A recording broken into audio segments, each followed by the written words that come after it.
Ahora vamos a hablar de la Ciudad de México, del área metropolitana de la Ciudad de México, de sus problemas, de sus realidades, de sus bellezas, de sus deterioros y menoscabos. En este momento nos formulamos la pregunta: ¿por qué el Valle de México, con un ambiente natural y humano de elevada calidad, original, se transformó en un lugar superpoblado, dañado e indiferente? ¿Por qué sucedió lo que sucedió? Trataremos de descifrar esta interrogante.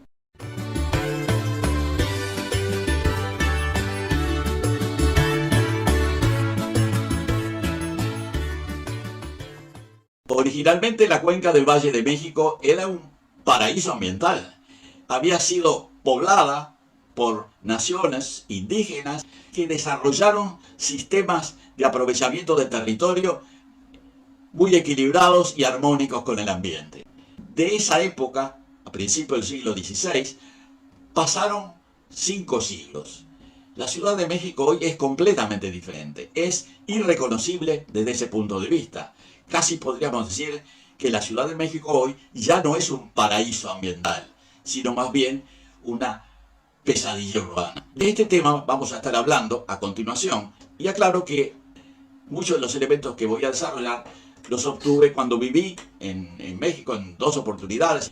En Chilpancingo y Acapulco, en el estado de Guerrero, en la Universidad Autónoma de ese estado, como profesor de Geografía y Geología, y en Toluca, en la Universidad Autónoma del Estado de México, como profesor e investigador del Centro Interamericano de Recursos del Agua, conocido como CIRA entonces, y ahora Instituto Interamericano de Tecnología y Recursos del Agua.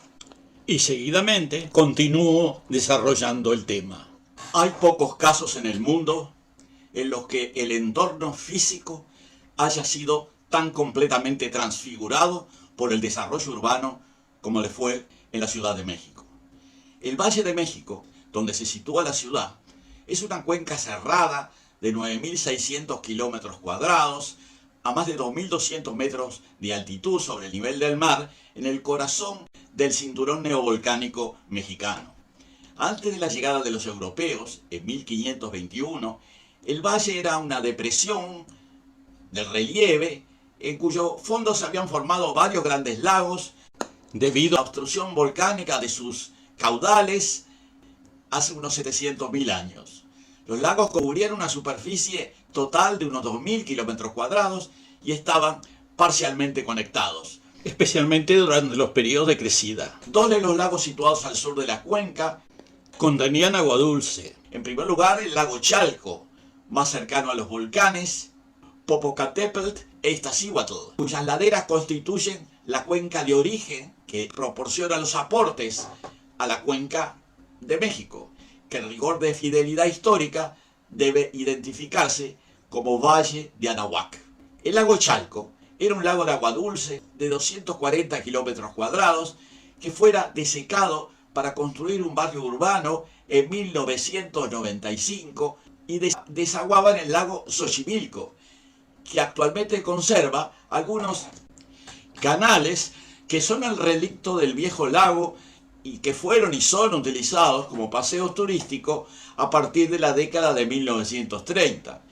Hoy en día los embarcaderos en Xochimilco reciben a los visitantes para que se embarquen en las trajineras, que así se llaman los barcos que transportan a los visitantes, y realicen recorridos por los múltiples canales y chinampas, que son cultivos flotantes típicos de las culturas mexicanas indígenas, y totalizan algo así como 184 kilómetros de caminos de agua.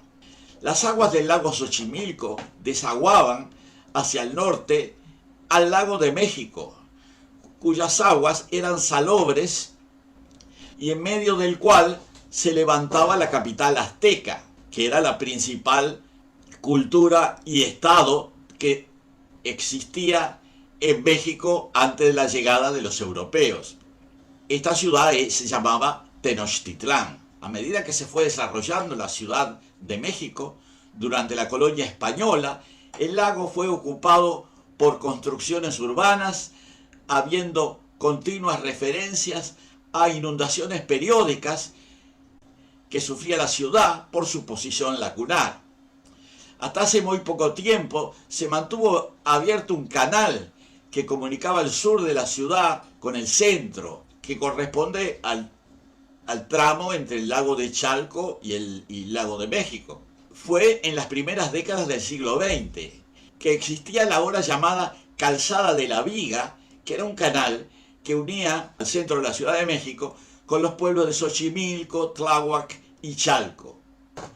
Desde tiempos prehispánicos, estos tres pueblos habían sido productores de frutas y verduras frescas. Estos productos eran trasladados por el antiguo sistema de canales a la población urbana. Este canal fue eliminado en 1921. El lago de México, en cierto modo, era una bahía del gran lago Texcoco, que se encontraba hacia el noreste. Era un lago de agua salada de 800 kilómetros cuadrados que fue desecado por medio de un canal llamado el Gran Canal de Desagüe, terminado en el año 1900 bajo el gobierno de Porfirio Díaz.